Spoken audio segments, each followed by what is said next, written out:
Muy buenos días tengan todos mis amados hermanos de la Iglesia El Salvador, hoy congregados en casa. Por supuesto, finalizando pues este acuartelamiento que hemos tenido durante 4, 5, 6 meses. El domingo, Dios mediante, la buena noticia es que estaremos congregándonos en este lugar. Doy la noticia de una vez. Vayámonos formando para el domingo 8, Dios mediante, bajo las instrucciones respectivas que se estará dando por los sectores a través de la vía de información de los supervisores. Eso es para el próximo domingo, Dios mediante, 8 de noviembre. En esta mañana, pues, quiero compartir con ustedes una palabra, pues, como todos los domingos, una vez más, que va para todos mis hermanos de la Iglesia El Salvador y para todos aquellos que en cualquier lugar del mundo nos puedan ver. Iglesia El Salvador, su servidor, Pastor Ramón Ruiz. Nos vamos a ubicar rápidamente en el libro del profeta Miqueas, capítulo 7. Versículo 7, el número perfecto. Dice así en el nombre del Señor Jesús: mas yo a Jehová miraré, esperaré al Dios de mi salvación, el Dios mío me oirá. En esta mañana quiero hablar acerca de decisiones. Diga conmigo, decisiones. Dígale a ese hijo, a ese padre, a esa madre, a ese hermano, a ese familiar que está en casa o en la célula, dígale decisiones. Aleluya. Dios bendiga su palabra en esta mañana, en la Iglesia El Salvador y en el mundo, porque voy a hablarle en esta mañana, en esta palabra, a aquel oído y aquel ojo que pueda ver este mensaje, en el nombre de nuestro Señor y Salvador Jesucristo. Decisiones. Cuando digo decisiones, pues la vida está llena de decisiones.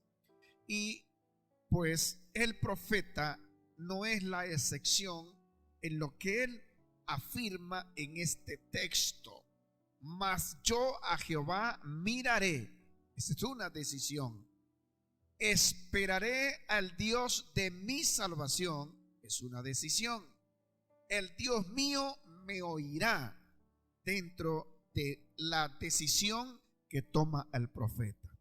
Ahora, hay decisiones que son voluntarias en la vida, que van desarrollándose en la medida que el ser humano se va desenvolviendo en la sociedad.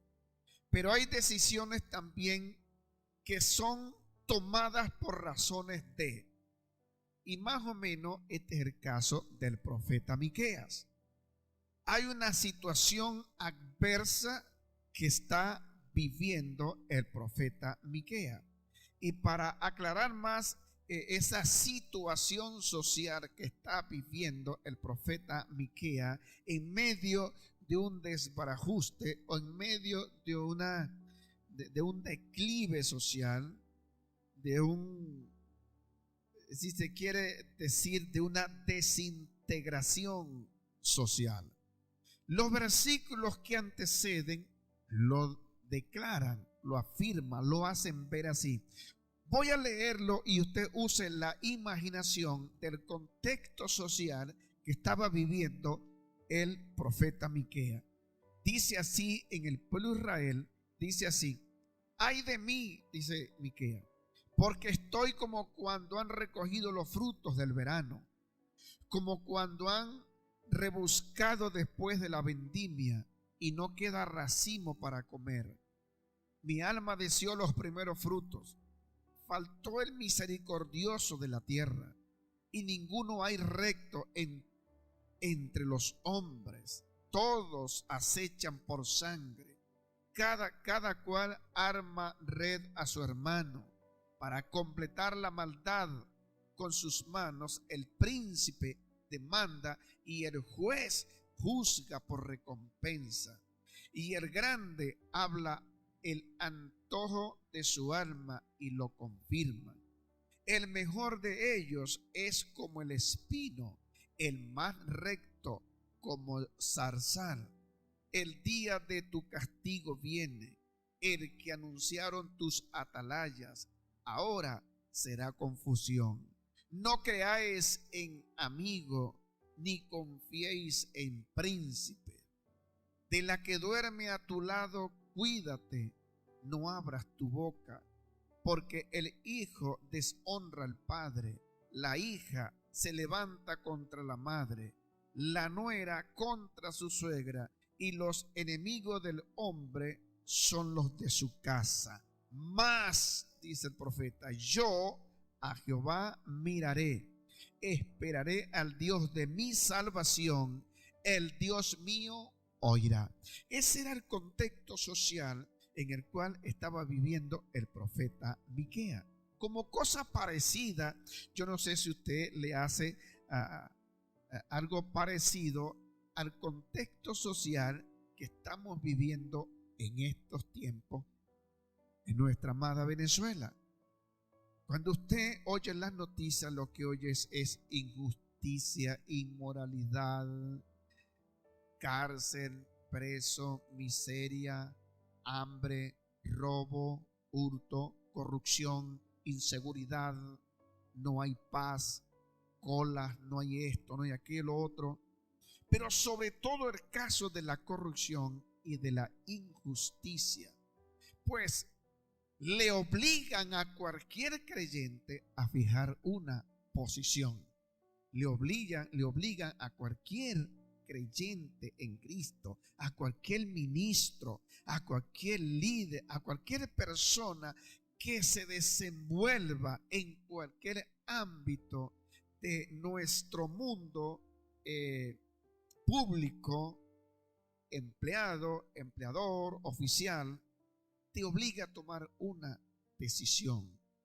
O caminas en el desenfreno de ellos o haces como el profeta Miqueas. De tal manera que es difícil. Ahora, ¿esto es nuevo? No, no es nuevo. El mismo Jesús hace 2000 años llamó a esta generación, la llamó maligna y perversa. Dijo en un momento, ¿hasta cuándo tendré que soportar? Fíjese, hace 2000 años. ¿Qué podemos esperar para este tiempo? De tal manera que se hace difícil a esta generación, pues, que nos toca presidir, vivir, cada vez se hace un poco más difícil. De hecho,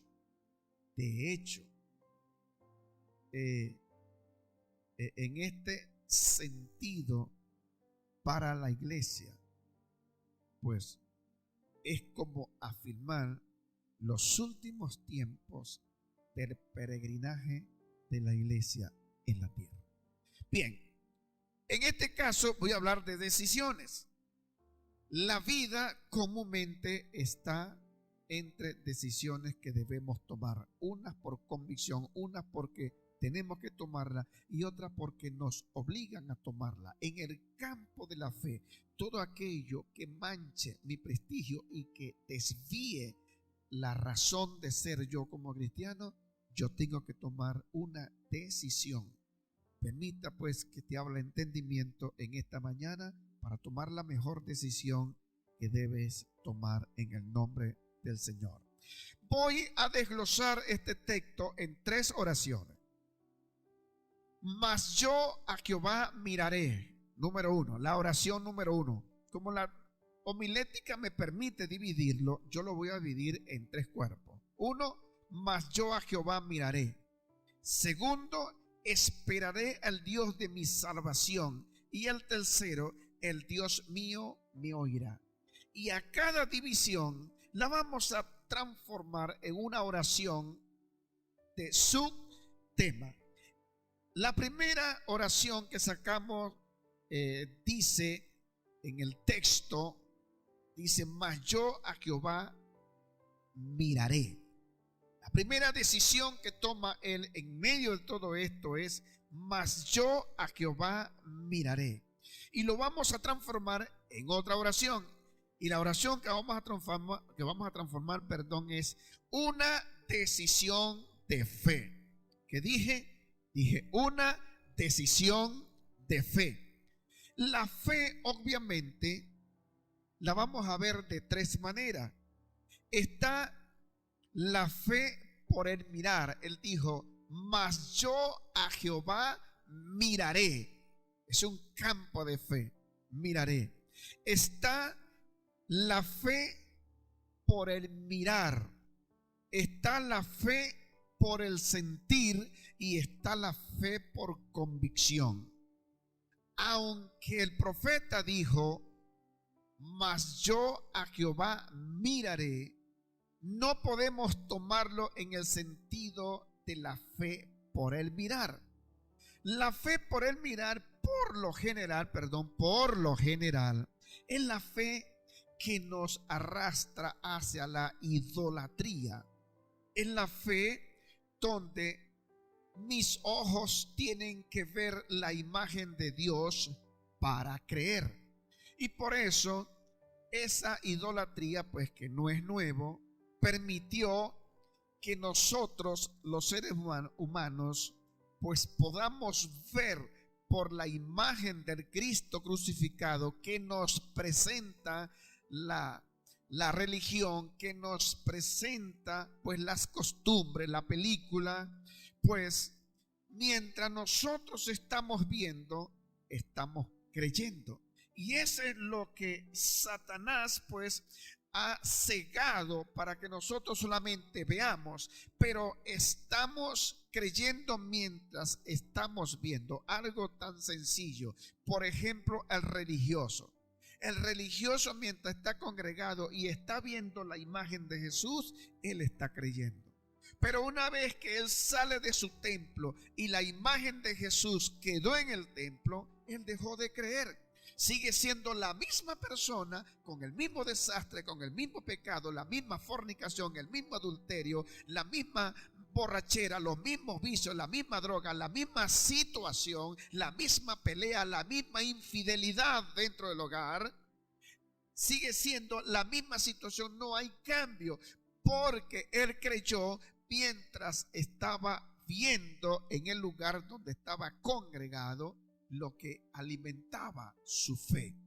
Está la fe por el sentir. Hay gente que dice: bueno, yo cuando sienta, yo voy a la iglesia. Entonces la gente vive por el sentir, e incluso hay muchos cristianos también que los llamo los cristianos del sentir. Ellos hacen las cosas cuando sienten, ellos leen la Biblia cuando sienten, ellos oran cuando sienten, ellos se congregan cuando sienten, ellos diezman cuando sienten, ellos ofrendan cuando sienten, ellos cantan cuando sienten. O sea, eso no lo encontramos afuera, también lo encontramos dentro. Cristianos que viven por el sentir, de tal manera que es un peligro. Pero es la fe por el sentir, se deja mover por el sentir. Y ese tipo de creyentes, por lo general, casi nunca crecen. Pero está la fe por convicción. La fe por convicción es la fe que, en este caso, del profeta. La fe del profeta fue por convicción. No fue porque lo indujeron, sino: mas yo a Jehová miraré. O sea, a pesar de la situación, ya él lo había publicado en capítulos anteriores. Por lo menos en el capítulo 4, versículo 5 dice él: aunque todos los pueblos anden cada uno en el nombre de su Dios, dice, nosotros con todo andaremos en el nombre de Jehová nuestro Dios eternamente y para siempre. Esa es una decisión y esa es una oración por convicción. La oración, perdón, la fe por convicción habla así. Vea cómo habla un creyente con convicción, que no es por el sentir ni porque vio a Dios, sino por convicción. La fe es la convicción de esperar lo que no se ve. Una persona, un creyente, un ministro, un líder con convicción, pues habla así. Pero tenemos este tesoro en vasos de barro para que la excelencia del poder sea de Dios y no de nosotros. Que estamos atribulados en todo, mas no angustiados, en apuro, mas no desamparados, perseguidos, mas no desamparados, derribados, pero no destruidos, llevando en el cuerpo siempre por todas partes la muerte de Jesús, para que también la vida de Jesús se manifieste en nuestros cuerpos. Un creyente con convicción habla así. Por tanto, no desmayamos antes, aunque nuestro cuerpo, hombre interior, se va desgastando, el interior no obstante se renueva de día en día. Dice, porque esta leve tribulación, esta leve pandemia, esta leve inflación, esta leve justicia, o sea, esta leve tribulación momentánea, dice, produce en nosotros un cada vez más excelente y eterno peso de gloria. No mirando nosotros las cosas que se ven, sino las que no se ven, porque las que se ven son temporales, pero las que no se ven son eternas. Mas yo a Dios miraré, mas yo a Jehová miraré. Número 1, una convicción en nuestra fe. No es por lo que vea, sino a pesar de que no vea nada, a pesar de que el sol se meta hoy, yo sé que mañana saldrá. A pesar de que yo no vea el cambio, yo sé que algo nuevo viene para mi país. Levanta tu mano y alábale. Aleluya. Número 2, en decisiones. El versículo dice, esperaré al Dios de mi salvación, dice el versículo. Vamos a transformarlo en otra oración y le vamos a cambiar por sentido de pertenencia. No dice otra cosa. El profeta, cuando dice esperaré al Dios de mi salvación, es un sentido de pertenencia. ¿Qué es un sentido de pertenencia?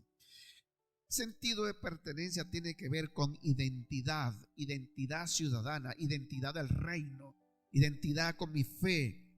Identidad es paternalismo, sé quién es mi Padre. Jesús tenía un alto grado de identidad de lo que Él era, porque vino. Él sabía lo que iba a pasar, Él sabía lo que tenía que pasar y Él sabía lo que tenía que suceder en el ministerio.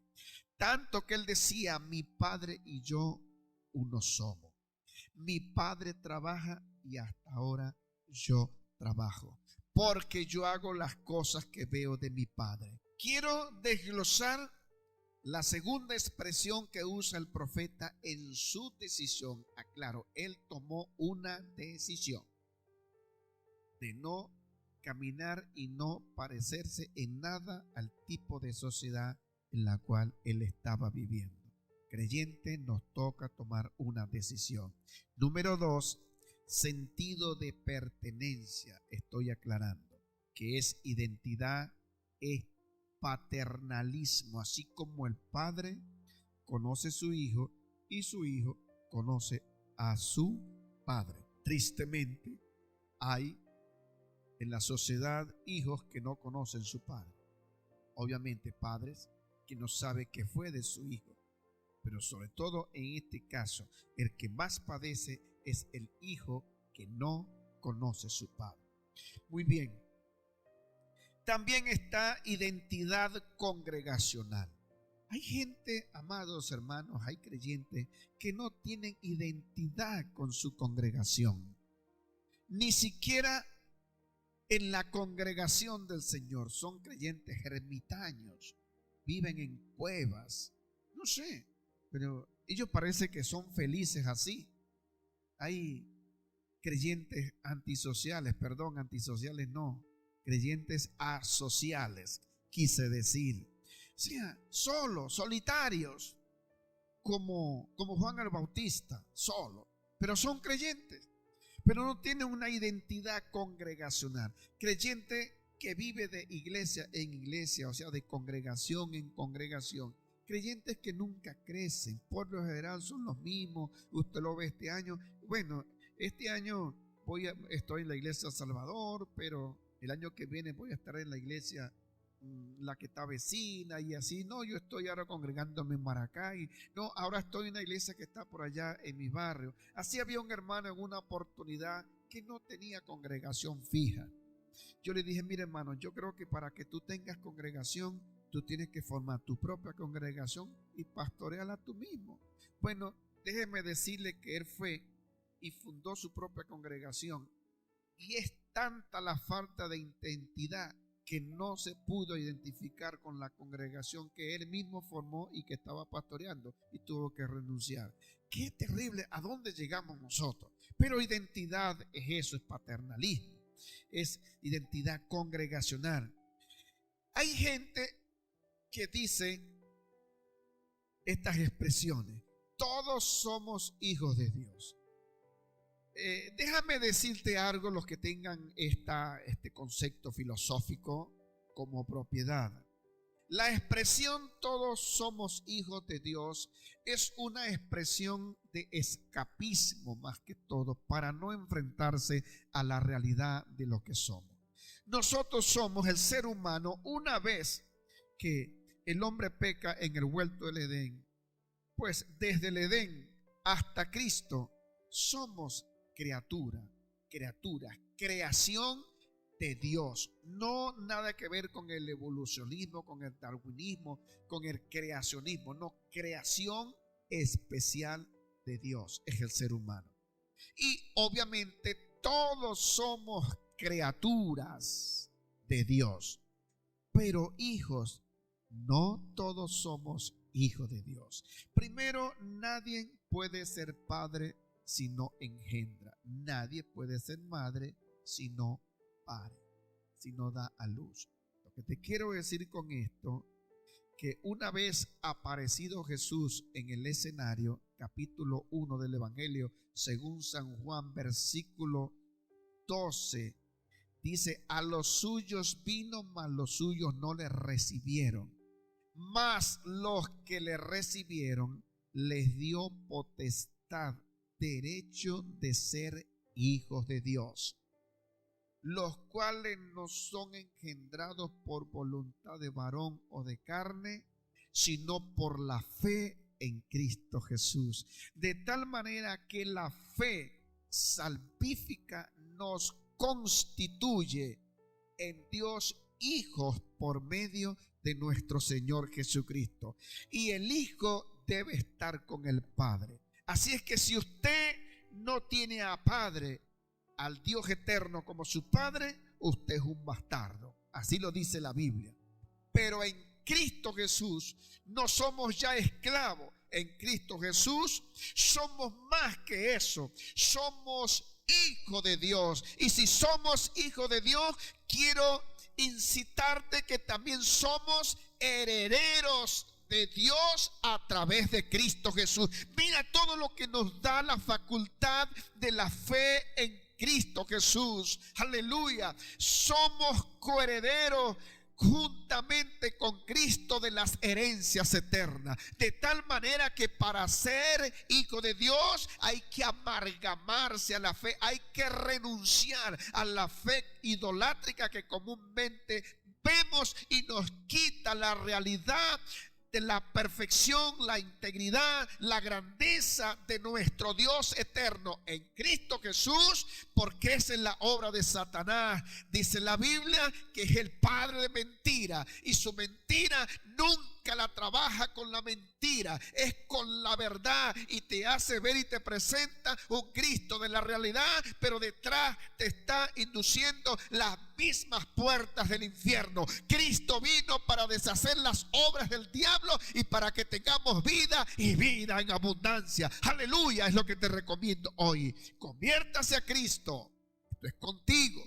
Esto es contigo donde me estés viendo y que tienes este principio de que somos hijos de Dios. Hijos de Dios por la fe. De lo contrario, somos criaturas de Dios. Entonces el segundo punto es identidad. Hay que tener identidad, hay que tener paternalismo, hay que tener identidad congregacional, donde mi congregación se llama la Iglesia El Salvador. Y oiga bien, la Iglesia El Salvador es tu congregación, pero tú eres miembro del cuerpo de Cristo, que no es la Iglesia El Salvador, es la iglesia de nuestro Señor Jesucristo, que está extendida a lo ancho de la tierra, donde la cabeza se llama Cristo Jesús y la iglesia es su cuerpo. Aleluya. Así que yo te invito a que tomes conciencia de esto. Identidad congregacional. Creyente que tiene identidad congregacional, creyente que crece. Identidad con lo que se hace en tu congregación, en tu iglesia, con tu pastor, con tu liderazgo, con tus supervisores, los unos con los otros. Aleluya. Eso se llama identidad.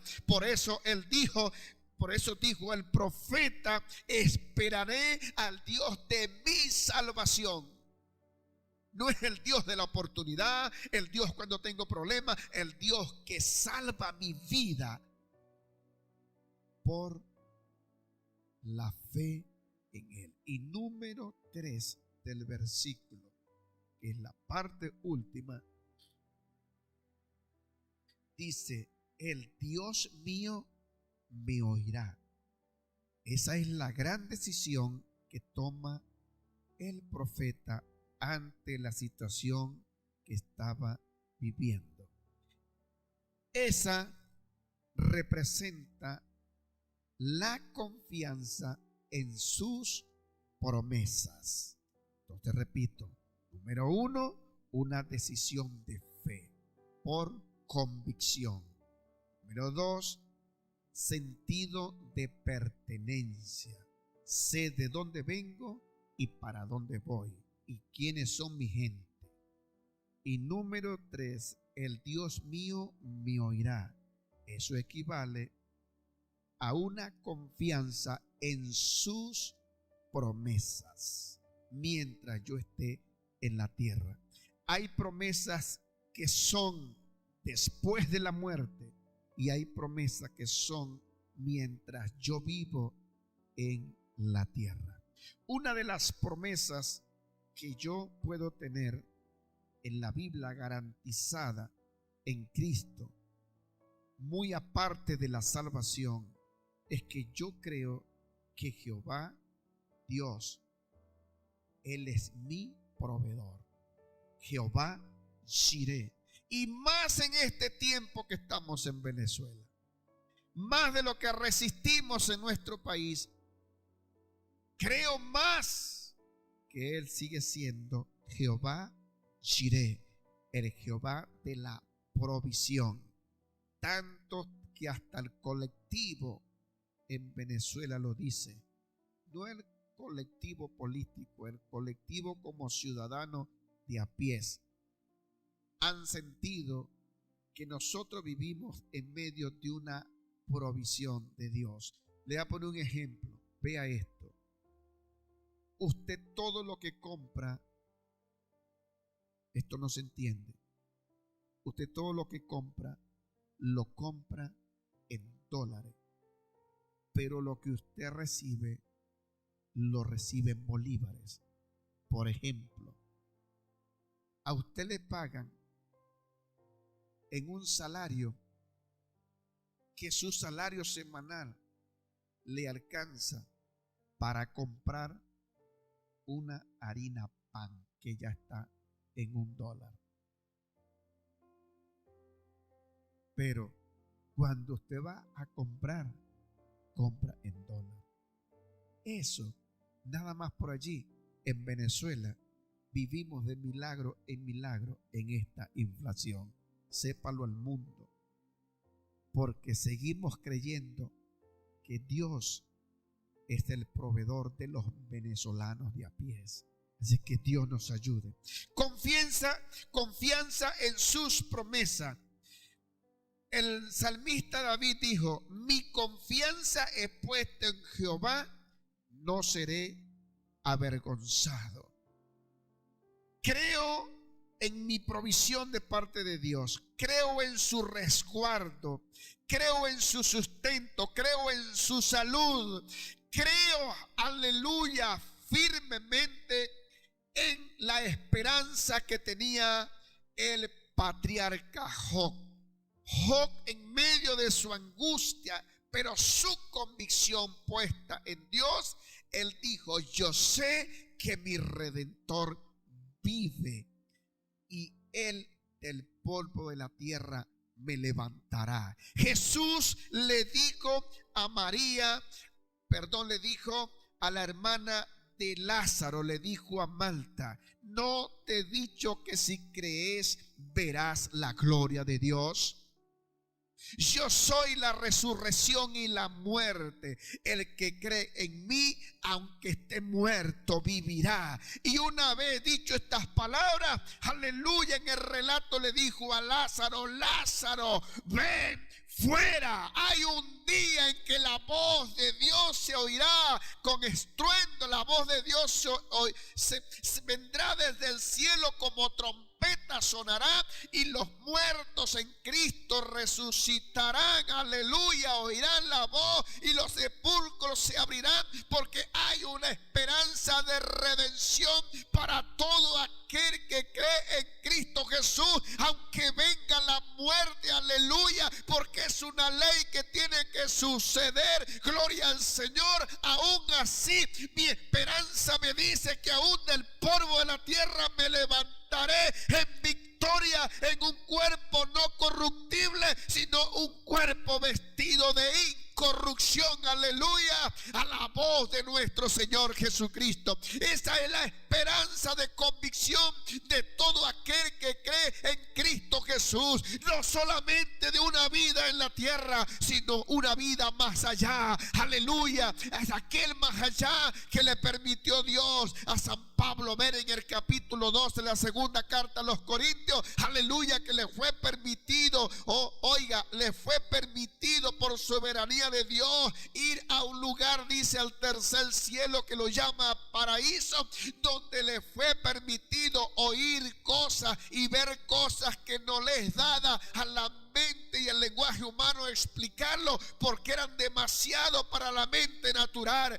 Eso lo tiene reservado Dios para gente de fe, y por eso él dijo, renunció el profeta a vivir aquella manera, y por eso la iglesia hoy, que más que nunca en esta generación perversa, maligna y corrupta, que cada día se corrompe la sociedad, cada día hay más desintegración social, cada día más se pierde respeto entre la familia, entre la sociedad, cada día la corrupción está a la vuelta de la esquina, es un desastre, la inmoralidad, ahora con la ley que están buscando de probar y que hay igualdad de géneros, en que el hombre se case con el hombre y la mujer se case con la mujer, esto cada día va de mal en peor. Por eso es que los tiempos se avecinan, iglesia. Por eso es que iglesia, hoy más que nunca estamos llamados a tomar una decisión, jamás y nunca parecernos a los que estamos de aquel lado, sino a parecernos a Cristo, a oler cada día a cielo.